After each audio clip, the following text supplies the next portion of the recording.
যে justice হারিড, justice buried, justice delayed, justice denied. বিচারের ক্ষেত্রে যেমন খুব তাড়াহুড়া করা যাবে না, বিচারকে তেমনি প্রলম্বিত করা যাবে না। বিচারের একটা নির্দিষ্ট ন্যাচারাল কোর্স অফ টাইম আছে, সেই টাইমের মধ্যে বিচারটা হয়।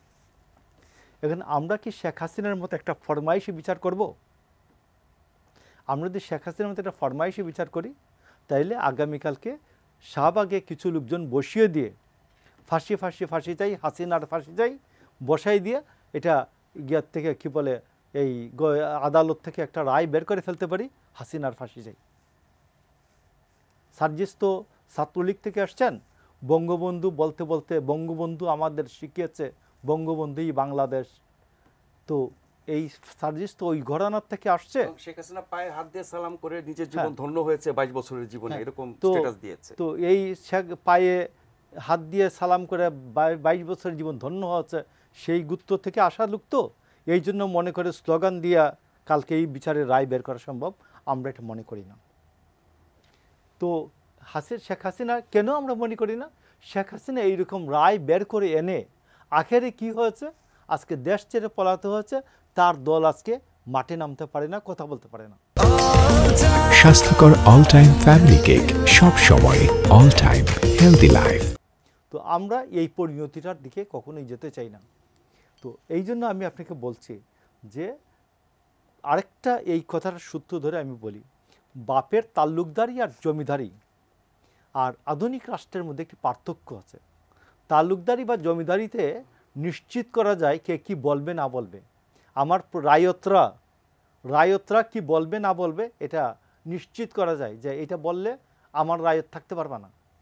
আধুনিক রাষ্ট্রে কে কি বলবেন এটা নির্ধারণ করে দেওয়া যায় না।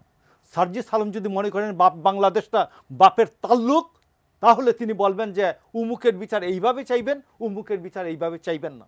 এটা বাপের তাল্লুক না, বাপের জমিদারি না, এটা বাংলাদেশ, স্বাধীন বাংলাদেশ।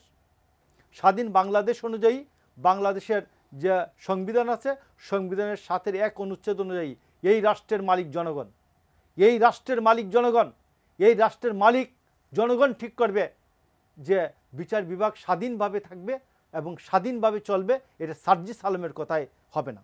আপনি দেখুন, নির্বাচনকে আরও দূরে ঠেলে দেওয়ার জন্য এই সরকার কতগুলি নতুন নতুন আইডিয়া কাজে নিচ্ছে, আইডিয়া হাতে নিচ্ছে। দেখুন, এনআইডিকে একটি নতুন কমিশনের আন্ডারে ছেড়ে দেওয়ার জন্য শেখ হাসিনা বলছিলেন যে এটা স্বরাষ্ট্র মন্ত্রণালয়ের অধীনে দিবেন, আর তারা বলছেন এনআইডি এবং কি বলে ভোটার তালিকা এটা একটা নতুন স্বতন্ত্র কমিশনের হাতে দিয়ে দেওয়া। এটা যে কি পরিমাণ জটিলতা বাড়াবে। আমার তো আইডিয়া, আমি বলতে চাই যে হাসিনার না হয় কুমতলব ছিল, বদ মতলব ছিল, তো তিনি এটা স্বরাষ্ট্র মন্ত্রণালয়ের কাছে দিতে চেয়েছিলেন এনআইডি এবং এই যে কি বলে আমাদের জাতীয় পরিচয়পত্রের রেজিস্ট্রেশন। তো এখন উনি এখানে দিতে চান কেন? কারণ এটা নিয়ে একটা আন্দোলন সংগ্রাম হোক, তাইলে আন্দোলন সংগ্রাম হলে এরপরে বলবেন যে ভাই আমার হাতে তো সময় নাই, এইটা করতে গেলে আবার শেষ করতে হলে আমাকে একটু সময় দিতে হবে। তো এই জন্য এটা উনি করছেন।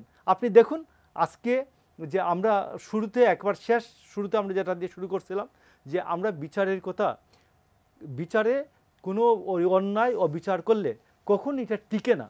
আজকে সুপ্রিম কোর্টের অ্যাফিলিয়েট ডিভিশনের রায়ের মধ্য দিয়ে তারেক রহমানের বিরুদ্ধে যে অন্যায়ভাবে যে রায় দেওয়া হয়েছিল যে মানি লন্ডারিংয়ের, তিনি তার বন্ধুর ক্রেডিট কার্ড ইউজ করেছিলেন, এইটা উনি আজকে সুপ্রিম কোর্টে অ্যাফিলিয়েট ডিভিশন বলেছে যে এই একজনের ক্রেডিট কার্ড আরেকজন ব্যবহার করলে এটা মানি লন্ডারিং হয় না।